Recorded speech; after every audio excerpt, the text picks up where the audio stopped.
Oi, seja bem-vindo à nossa segunda aula do Mergulho Bíblico. Seja muito bem-vindo, muito bem-vinda. Eu me chamo Guilherme Burjac.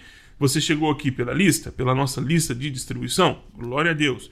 Se você não chegou pela nossa lista de distribuição, eu quero te fazer um convite todo especial. Na descrição desse vídeo tem um link para você associar-se à nossa lista de transmissão do WhatsApp. Como é que funciona? Eu vou te enviar estudos bíblicos gratuitos, como esse, por exemplo, essas 3 aulas que nós estamos tendo, como também outros materiais. O que você precisa fazer? Você precisa clicar, vai direto no seu WhatsApp e aí o que vai acontecer? Pum, a magia acontece e você fala: poxa, Burja, te vi lá no curso, queria receber mais materiais gratuitamente, ok? E aí a gente começa a conversar. Não é uma lista morta que a gente aparece de vez em quando, ela é muito ativa. Toda semana a gente produz material, distribui material em doc, em PDF, em áudio, a gente também distribui material em vídeo e também temos o nosso momento de oração, onde durante a semana, um dia da semana, eu saio colhendo os pedidos de oração, do seu pedido de oração, oração de outras pessoas, e fazemos uma grande rede de intercessores por essa lista também, ok? Vamos lá, vamos à nossa aula.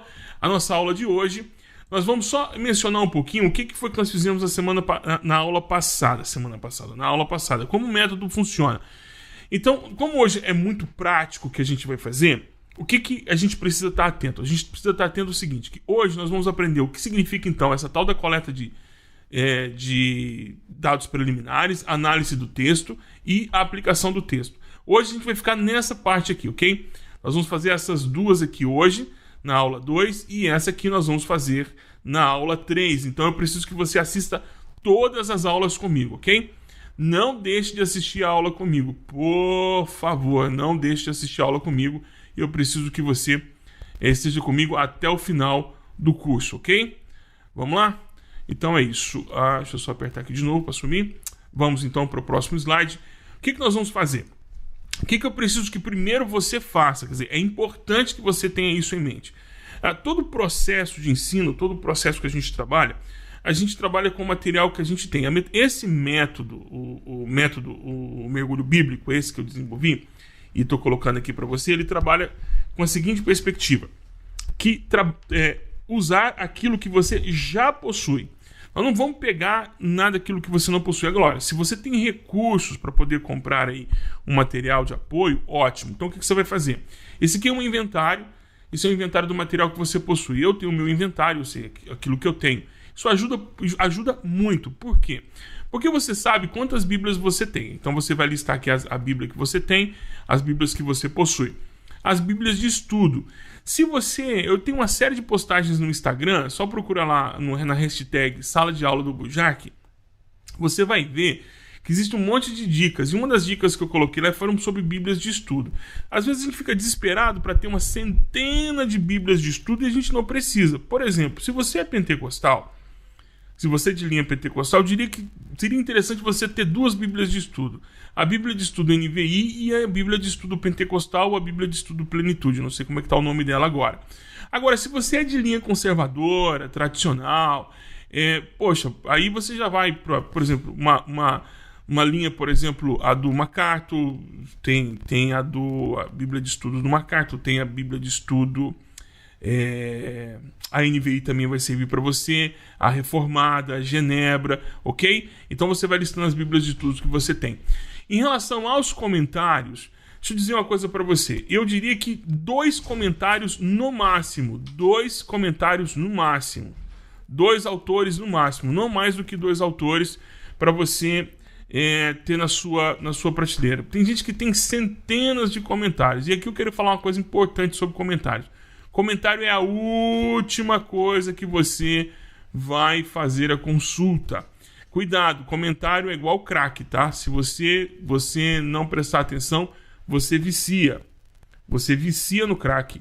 E aí o comentário vicia. Você acaba não fazendo a pesquisa. Dicionários, muito importante ter quantos dicionários você puder ter, tenha todos. Compre todos os dicionários. Mas às vezes o dicionário ele é repetitivo. Ele é muito repetitivo, ele vai ficar falando a mesma coisa dos mesmos termos? Não, às vezes você tem dicionários teológicos, você tem dicionários filosóficos, de filosóficos teológicos, dicionários da história da igreja, dicionário de termos bíblicos, uma série de outros dicionários que você pode ter e pode fazer uso. O dicionário tenha todos quanto forem possíveis. E mesmo aqueles que são repetitivos, que eles sempre trazem uma informação a mais do que o outro. Então, o dicionário compre sem moderação. Uma introdução do Novo Testamento é importante. Vou indicar as obras para você, as obras que você pode adquirir, pode comprar, pode buscar, que são as necessárias que você precisa, tanto a introdução do Novo quanto do Antigo Testamento. Apostilas, olha que interessante, se você for na internet, tem muitas apostilas disponíveis gratuitamente sobre pesquisas bíblicas, comentários bíblicos e revistas de EBD. Colecione as revistas de EBD, porque nelas possuem muitas informações, inclusive análises exegéticas do texto, há revistas e revistas, né? E revistas e revistas. Mas toda revista produzida é importante. Se você puder ter acesso a todas, ótimo, ok? Então, dicionários, introdução ao Novo Testamento, introdução ao Antigo, apostilas, revistas de EBD, bíblias de estudos e Bíblia, tenha sem moderação. Comentários é que eu digo que você não precisa comprar tantos assim.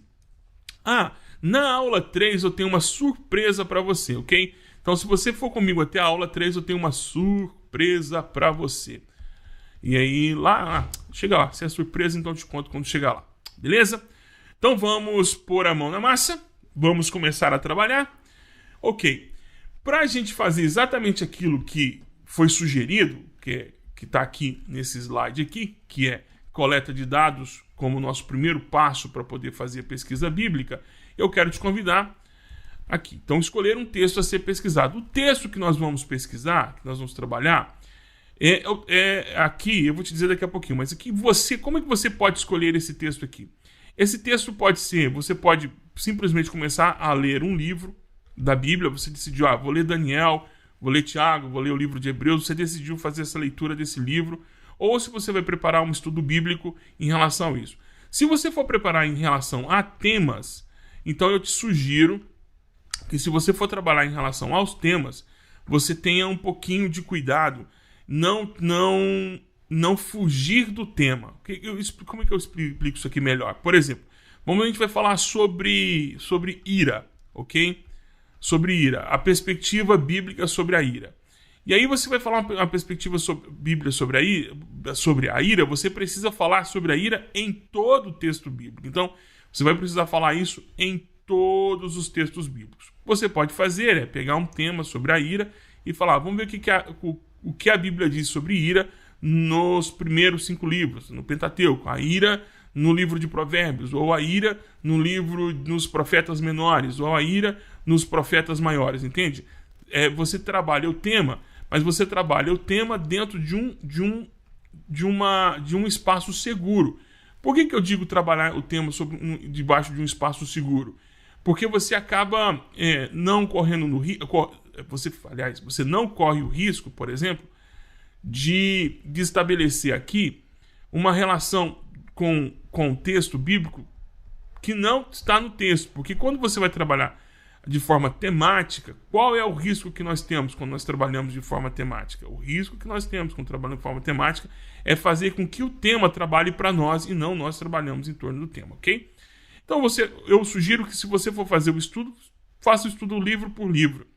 Agora, se for fazer tema, escolha um tema, mas trabalhe esse tema dentro de um espaço delimitado de trabalho.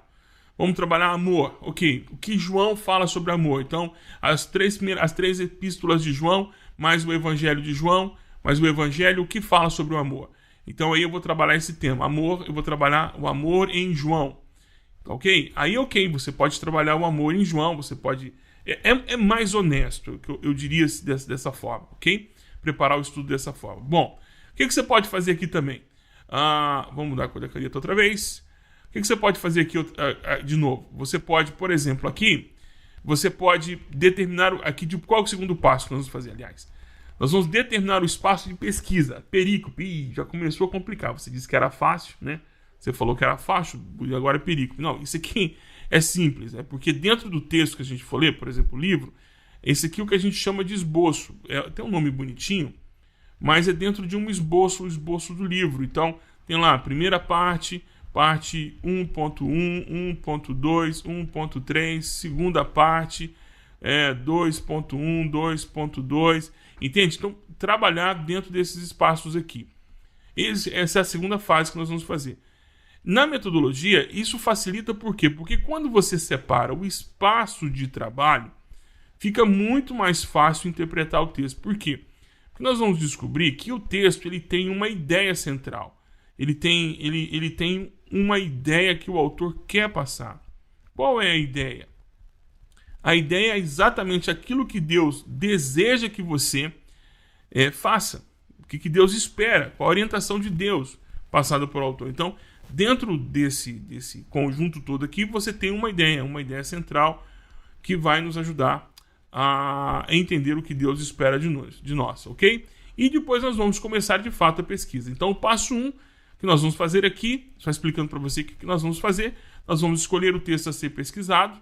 No caso, nós vamos escolher um texto de um livro.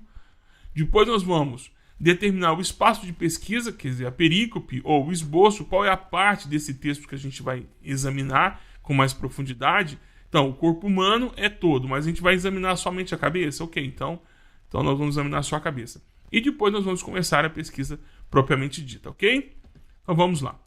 Bom, nessa fase nós vamos coletar os dados para dar apoio à pesquisa do texto que estamos interpretando. A pergunta que vem é, mas por quê?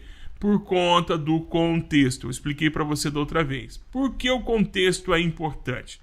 Daqui a pouquinho eu te dou mais detalhes. Mas olha só, por que o contexto é importante? O contexto vai nos dar o lugar, ou seja, vai me dizer onde aconteceu. O contexto vai me dar o quando, quer dizer, o momento em que isso acontece, o momento na história. Eu preciso saber quando que isso acontece na história. Isso não está no vácuo temporal. Isso acontece em algum momento. Me dá o lugar, me dá o quando isso acontece, me dá informações que eu posso subtrair tanto do lugar quanto do quando. Eu posso descobrir, por exemplo, com o lugar, eu posso descobrir, por exemplo, costumes. Então eu sei, por exemplo, que há costumes que são costumes sírios. Quer ver uma coisa interessante? Se você ler o texto de João capítulo 4, João inicia dizendo que Jesus decidiu passar por Samaria. E aí ele explica para o seu leitor que os samaritanos e os judeus eles têm uma rixa. Opa, isso me diz muito. Me diz a respeito de quem está lendo a informação. Ele está me dizendo, por exemplo, que a pessoa que está lendo a informação não é do mesmo lugar onde essa coisa aconteceu. Por que não é do mesmo lugar que isso aconteceu? Porque João precisou explicar para a pessoa envolvida na história que havia ali uma informação não tão explícita para o leitor original. Então não estava implícito para o leitor que havia uma rixa. Então ele precisava passar essa informação. Então João deu um contexto e aplicou um contexto. O quando também ajuda muito. Por quê? Porque quando a gente avalia o quando, a gente está avaliando uns senões de coisas aqui que são muito importantes para a vida da comunidade, principalmente para a comunidade cristã. Porque o quando determina se o assunto que está lá deve ficar lá ou deve acompanhar. Quer ver uma coisa interessante? Por exemplo, numa situação em que Paulo orienta que as mulheres não devem falar em público. É interessante esse texto, o texto de orientação de Paulo. E é um texto complicado de interpretar. Eu trago essa informação para o presente ou essa informação ela deve ficar lá? Por que deve ficar lá? Por conta do contexto. Contexto em que esse texto foi escrito vai fazer com que eu deixe o texto lá ou traga de volta, ok? Bom, por que isso? Por que isso é importante? Por que essa fase de coletar os dados é importante? Para que a gente utilize bem as informações que estão no texto. Aquilo que precisa vir e aquilo que precisa ficar no tempo. Ficar lá mesmo. Não, isso aqui é do texto. Eu não tenho que trazer para cá. Isso não sobe como princípio bíblico. Bom, isso parece claro, né? O que eu quero dizer para você é o seguinte, e eu quero ser bem honesto, essa é a parte mais chata do processo. E por que é a parte mais chata do processo? Porque você tem que pesquisar antes de começar. Então é por isso que é uma coleta de dados preliminar. Mas você quer uma notícia boa? Essa é uma notícia ruim. A notícia boa é que você só precisa fazer isso uma vez. Depois que você fez isso, por exemplo, o livro de Tiago, ou o livro de Tito, ou o livro de Hebreus, ou para o livro de Daniel, ou para o livro de Gênesis, uma vez que você fez isso, você vai guardar no seu arquivo. É importante que você tenha um arquivo, uma pastinha nas coletas de informações que você fez. Se você vai fazer isso num caderno, guarde esse caderno. Se você vai fazer isso num bloco de notas, salve isso de forma que você não precise fazer essa pesquisa todas as vezes. E também com o hábito, espero que isso seja um hábito também na sua vida, com o tempo você vai criando o hábito de fazer a pesquisa e aquele texto, essas informações já estão na sua cabeça. Você não vai precisar buscar todas as vezes, ok? É a parte mais chata do processo, mas não é todas as vezes. Vamos seguindo então em frente? Vamos lá. Só para servir de exemplo para você. Olha só, eu peguei um texto de Daniel, capítulo 9, do verso 1 ao verso 3, para te mostrar como é que isso funciona.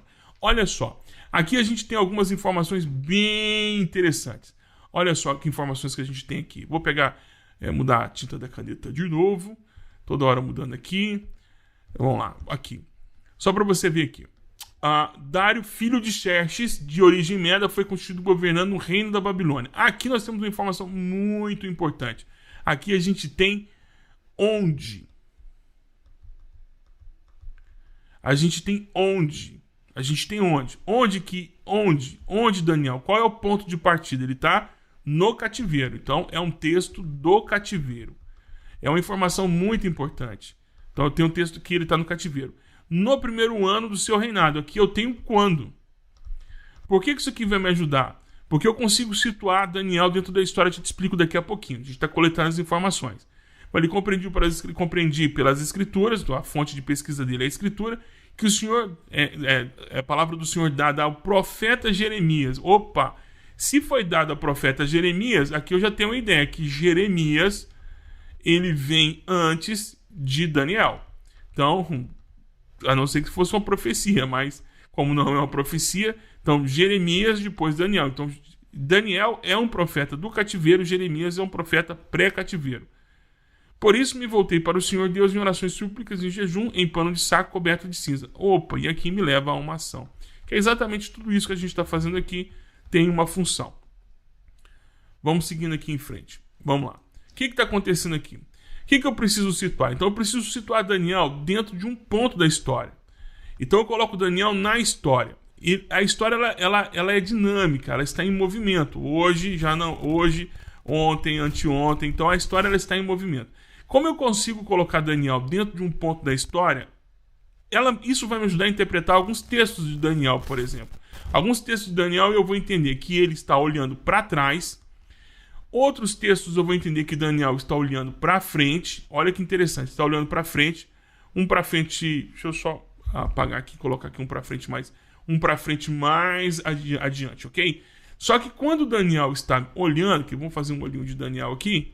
Então, quando Daniel está olhando ou para trás ou olhando para frente, ele está olhando do futuro dele. Então, é importante eu entender que qual é o momento de Daniel. O momento de Daniel é ano primeiro do reinado desse rei, do filho de Xerxes, o Dário, filho de Xerxes, lá na Babilônia. Então, Daniel está na Babilônia, ponto de partida. Daniel está na Babilônia, e nesse momento ele está olhando a sua história no passado, que ele viu pelas escrituras, conforme a palavra do Senhor dada ao profeta Jeremias.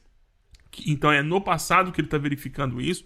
Ele está olhando o passado com a perspectiva de tentar entender o futuro. Então ele diz que iria durar 70 anos. Então muito provavelmente Daniel está tendo essa profecia aqui. Eu não vou precisar com muita certeza aqui, mas ele está precisando isso aqui na metade do cativeiro ou no fim do cativeiro. Na metade para o fim do cativeiro. Então, ele está tentando entender o que está acontecendo. Ele está tentando entender os seus dias. Lembra que a gente falou na primeira aula que a importância de interpretar o texto bíblico é para poder entender o que está acontecendo conosco nos nossos dias? É exatamente isso que o Daniel está fazendo. Ele está olhando para si mesmo, olhando para a sua situação, para tomar uma tomada de decisão, quer dizer, entrar em ações de súplicas, em jejum, em pano de saco e de cinza. É aqui que por isso que ele chegou à conclusão, e aí você vai ver uma das mais belas orações que Daniel faz. E aí Daniel tem uma projeção do quê? Do que ainda restam algum tempo para se cumprir os 70 anos da profecia. Mas o mais interessante é que quando você continua lendo o texto, vem uma série de profecias para Daniel. E Daniel olha para o futuro. E quando Daniel olha para o futuro, se você lembra lá das 70 semanas de Daniel, existe um evento que Daniel prevê que é o evento da cruz, da crucificação de Cristo. Só que olha só que interessante. Aqui é importante a gente prestar atenção. Por que é importante o levantamento de dados para tentar entender o contexto? Para você, na hora de fazer a sua interpretação do texto, você não misturar alhos com bugalhos. O que é futuro para Daniel é até a cruz, ok? Para o Daniel, isso aqui é futuro. O Daniel está prevendo o futuro. Só que a cruz já é uma realidade para quem? Para mim e para você. Então, para mim e para você que estamos aqui no futuro, já é uma realidade. Então, para nós é passado. Olha só que interessante. Então, quando eu leio o texto, vamos fazer um ózinho direito. Quando eu leio o texto, eu estou lendo o texto de um cara que está fazendo a leitura do mundo para o futuro, só que eu já estou avaliando ele a partir o que ele está falando no passado. Há profecias de Daniel que todas as profecias se cumpriram. Você tem que ir lá fazer a pesquisa e descobrir. Então, eu tenho que descobrir isso aqui. Então, eu sei, por exemplo, onde ele está na história. Se eu não tenho essas informações aqui da história, tudo fica muito vago. Então, algumas informações ficam vagas para eu fazer essa interpretação. Então, por isso que é importante fazer a coleta preliminar. É um processo um pouco mais demorado, chato, mas você vai fazer isso uma vez só. E depois que você fez isso uma vez só, pronto, acabou. Então, entendeu? Tanto que é importante para eu localizar onde eu estou, onde está Daniel na história, onde as coisas estão acontecendo. Ok? Então, vamos seguindo em frente. Ok. O livro que nós decidimos fazer é o livro de Tiago, a coleta dos dados preliminares. Vamos fazer um texto do livro de Tiago, um texto que muita gente confunde esse texto como sendo um texto que tem... Ele fala de uma outra coisa, o texto fala de uma outra coisa, e as pessoas acham que o texto está falando de outra coisa. Ficou confuso, né? A mesma coisa é um caminhão cheio de abóbora. Então vamos lá. O autor do livro é Tiago. Então, olha que informação interessante. O autor aqui, apesar de ele estar dizendo que o autor é indeterminado, a gente sabe que não. A gente, volta. A gente sabe que não é isso. Eu vou voltar aqui de novo a nossa telinha. Vou colocar um azulzinho aqui. Colocar um azul para ficar melhor. Então, a gente sabe que não. Alguns autores do Testamento vão dizer que Tiago realmente é o meio-irmão de Jesus, né? Que é o irmão do Senhor, conforme a carta, que é o líder da igreja de Jerusalém. É o líder da igreja lá de Jerusalém. Então, Tiago. Então, o autor é Tiago. Isso aqui é importante a gente saber com quem que a gente vai conversar. Quem são os destinatários? Evidentemente, os judeus. Isso aqui é muito importante. Por quê? Porque quando você for interpretar o texto bíblico, você tem que entender que quem está lendo o texto pela primeira vez é um judeu. Então, um judeu ele tem uma visão de mundo diferente da visão de mundo do gentio. Então, o judeu ele vê diferente as coisas. Então, ele tem um backup, um background, ele tem um pano de fundo diferente do pano de fundo do gentio. Então, quando Tiago vai falar com os judeus, você tem que ter em mente que o que ele está falando, o que ele está orientando, são judeus convertidos ao Senhor, que possuem uma história, que possuem uma tradição, que possuem uma forma de ver o mundo, que possuem uma forma muito peculiar de ver as coisas, que possuem um jeitão todo diferente de fazer as coisas, muito diferente do jeito que o gentio faz. Então, o que Tiago, essa informação que nós temos, o que vai nos ajudar? Vai nos ajudar a entender que quando ele diz algo, ele está dizendo algo para alguém que tem algumas informações ou uma leitura de mundo específica sobre aquilo. Por exemplo, no capítulo 4 ele fala sobre oração. Então a oração para o judeu tem uma conotação. Não orareis assim, Jesus orienta.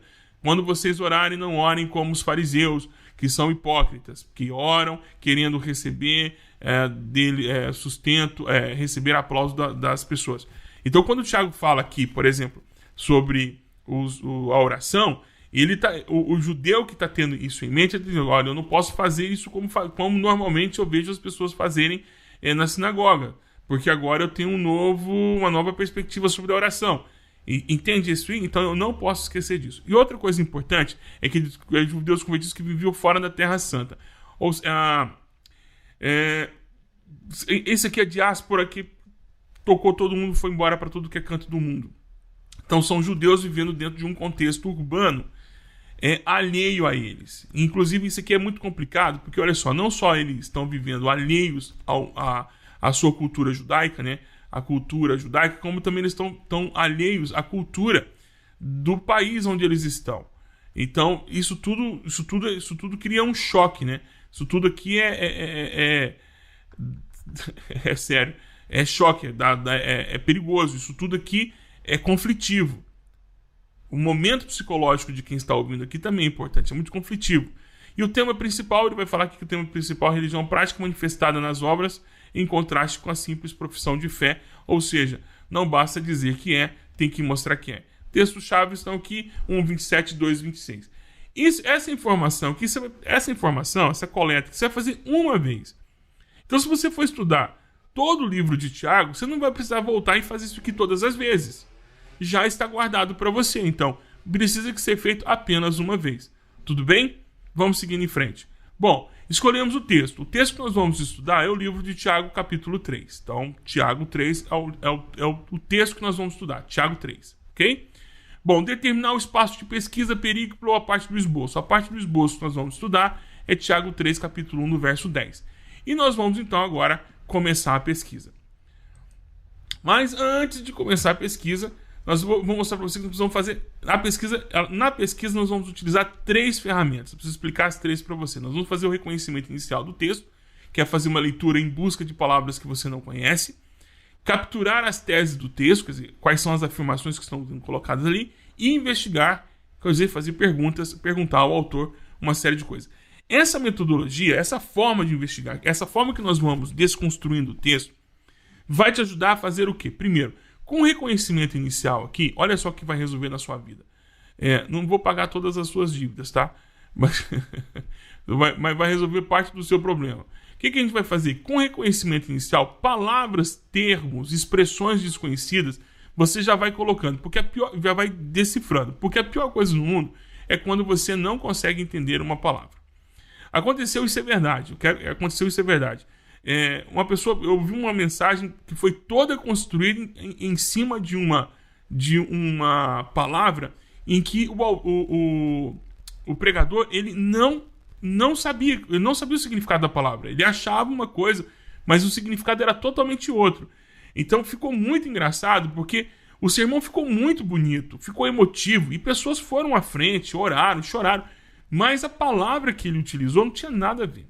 Bom, essa outra parte aqui, capturar as teses do texto, as afirmações, isso aqui nós vamos selecionar aquilo que está dado como uma informação ou uma tese. Ou seja, por exemplo, não matarás é uma tese. Oreis sem cessar é uma tese, ou seja, é uma afirmação categórica. Ali existe uma afirmação, leia-se e cumpra-se. Está dado, a gente tem que fazer. A gente tem que simplesmente cumprir. Investigar, quer dizer, perguntar ao autor. Eu vou começar a fazer algumas perguntas para o autor. Eu vou perguntar, mas isso aqui por quê? O que é isso? Onde vai isso? O que isso aqui vai me ajudar? Primeiro, isso aqui vai resolver o meu problema em relação ao que eu não entendo, ou seja, então eu vou entender o texto. Primeiro eu preciso entender o texto. Uma dica aqui que eu dou para você é você gravar. Você grava o texto. Grava o áudio do texto. E aí depois você se escuta. E vê se você consegue entender o que você leu. Assim, então o texto está dizendo isso. Vê se você consegue entender. Isso é uma dica que eu dou para você. Capturar a tese do texto. Se eu vou selecionar tudo isso aqui vai me ajudar o quê? A construir a ideia, a tentar entender qual é a ideia do texto. Qual é a ideia central do texto. Né? Uma ideia pode estar dividida em várias partes. Então isso aqui vai me ajudar a achar a ideia do texto. E investigar o autor, isso aqui vai me ajudar a construir a análise exegética do texto. Então, sabe aquele sermão versículo por versículo? É mais ou menos isso aqui. Isso aqui vai te ajudar a fazer a análise exegética do texto. E vai ajudar os seus ouvintes, ou as pessoas que estão com você, ou estão lendo o seu livro, ou estão ouvindo a sua mensagem, compreender, ok? Então vamos para o que interessa, vamos para a análise do texto. Vamos lá? Ok, reconhecimento inicial. Aqui é o seguinte, eu sugiro que você leia o texto, leia o texto que você vai fazer a pesquisa, mas leia com calma. Tá? Meus irmãos, não sejam muito de vocês mestres, pois vocês sabem que nós, os que ensinamos, seremos julgados com maior rigor. Todos tropeçamos de muitas maneiras. Se alguém não tropeça no falar, tal homem perfeito, sendo também capaz de dominar todo o seu corpo. Quando colocamos freios na boca dos cavalos para que eles nos obedeçam, podemos controlar o animal todo. Tomem também como exemplo os navios, embora sejam tão grandes e impelidos por fortes ventos, são dirigidos por um leme muito pequeno conforme a vontade do piloto. Semelhantemente, a língua é um pequeno órgão do corpo, mas se vangloria de grandes coisas. Vejam como um grande bosque é incendiado por uma simples fagulha. Assim também, a língua é um fogo, é um mundo de iniquidade. Colocada entre os membros do nosso corpo, contamina a pessoa por inteiro e incendeia todo o curso de sua vida, sendo ela mesma incendiada pelo inferno. Toda espécie de animais, aves, répteis e criaturas do mar doma-se e é domada pela espécie humana. A língua, porém, ninguém consegue domar. É um mal incontrolável, cheio de veneno mortífero. Com a língua bendizemos ao Senhor e Pai, e com elas amaldiçoamos os homens, feitos à semelhança de Deus. Da mesma boca procedem bênçãos e maldição. Meus irmãos, não pode ser assim. Ok, fiz a leitura. Para mim aqui não há nenhuma palavra estranha. Iniquidade talvez seja uma palavra que alguém tenha que fazer a pesquisa, não sei. Fagulha, não sei outra palavra talvez aqui que você não conheça, alguma informação que não tem aqui. Essa primeira leitura é inicial. Se tem alguma expressão, se você está utilizando uma versão diferente da NVI, por exemplo, a NVT, ou talvez uma mais difícil, como a Corrigida Fiel, muito provavelmente há mais palavras aqui para serem verificadas. Então, essa parte aqui do reconhecimento inicial foi feita, ok? Vamos então para a próxima etapa. Vamos capturar as teses, vamos capturar as afirmações do texto. Ele diz aqui, ele afirma que não sejam muito de vocês mestres. Opa! Aqui é uma tese. Ele afirma, não sejam muito de vocês mestres. Por quê? Aí ele diz o seguinte, porque vocês sabem que nós, os que ensinamos, ele afirma que seremos julgados com maior rigor. Então tem uma outra tese aqui. Então, não sejam de vocês muito mestres, porque vocês sabem com muito rigor. Então, essa tese está ligada a essa aqui, vamos colocar como uma só, ok? Aí ele afirma aqui também que todos tropeçamos de muitas maneiras. Opa, aqui uma outra tese. Marcamos aqui, tem uma outra tese. Se alguém não tropeça no falar, tal homem é perfeito, você também capaz de dominar todo o seu corpo. Bom, quando colocamos freios na boca dos cavalos para que eles te obedeçam, podemos controlar o animal todo. Tomem também como exemplo os navios, embora sejam tão grandes e impelidos por fortes ventos, são dirigidos por um leme pequeno conforme a vontade do piloto. Semelhantemente, a língua é um pequeno órgão do corpo, mas se vangloria de grandes coisas. Veja como um grande bosque é incendiado por uma simples fagulha. Assim também, a língua é um fogo, é um mundo de iniquidade. Aqui é uma outra tese. A língua é um fogo, é um mundo de iniquidade. Colocado dentro do nosso corpo, contamina a pessoa por inteiro, incendeia todo o curso de sua vida, sendo ela mesma incendiada pelo inferno. Toda espécie de animais e aves, répteis e criaturas do mar, doma-se e é domada pela espécie humana. A língua, porém, ninguém consegue domar. É um mal incontrolável, cheio de veneno mortífero. Ele afirma aqui que a língua, porém, ninguém consegue domar.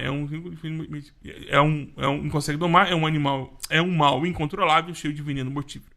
Com a língua bendizemos ao Senhor Pai e com ela amaldiçoamos homens feitos semelhança de Deus. Ok, essa aqui talvez é a tese central daquilo que nós estamos estudando aqui. Então separamos, ok, da mesma boca que procede bem essa maldição, meus irmãos, não pode ser assim. Então essa é a advertência final do autor. Capturar as teses do texto, as afirmações. Ok?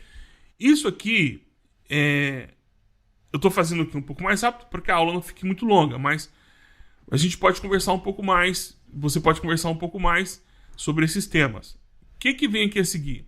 A seguir vem... Opa, deixa eu checar aqui, porque a gente fez a parte capturar as teses do texto. Ok, vamos para a próxima. Investigar e perguntar ao autor.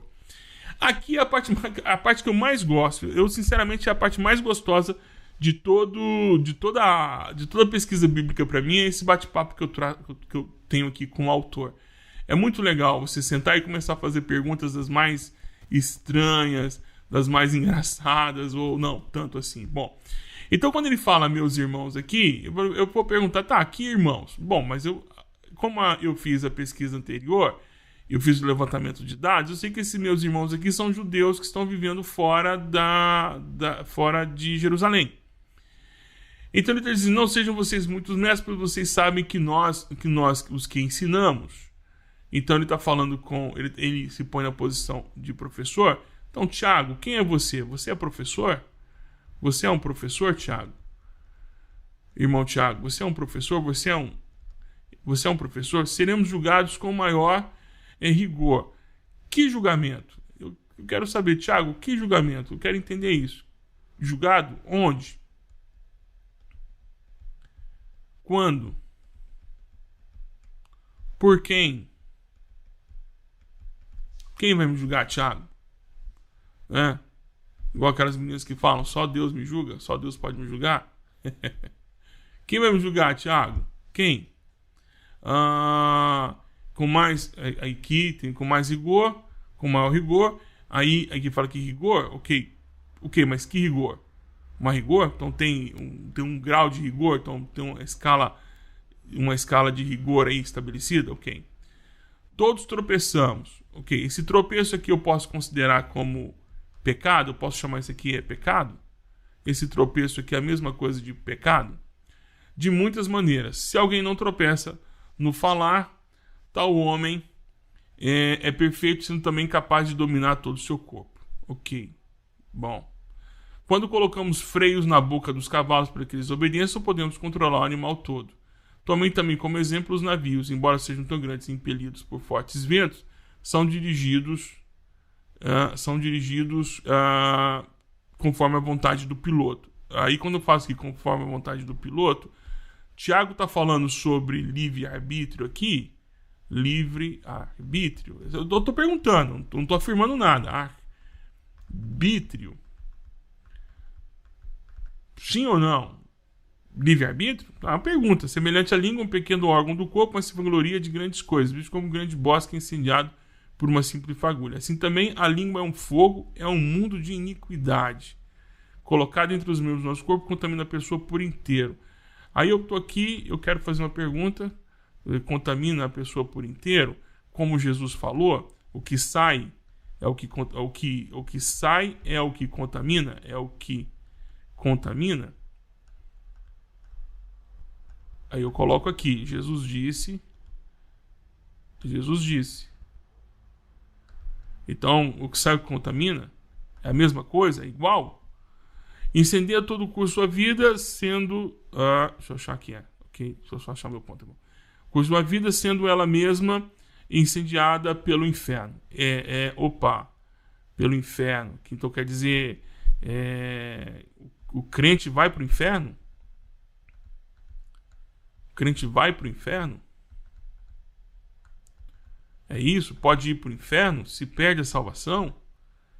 Se pode perder a salvação? São perguntas. Eu estou perguntando. Quer dizer, eu tenho dúvidas. Eu estou conversando com o autor. Tiago, me explica melhor isso. Então ele vai dizendo que com a língua bendizemos ao Senhor. Mas bendizemos ao Senhor? Como nós bendizemos ao Senhor? Bendiga ao Senhor. Isso aqui é louvor? É louvor?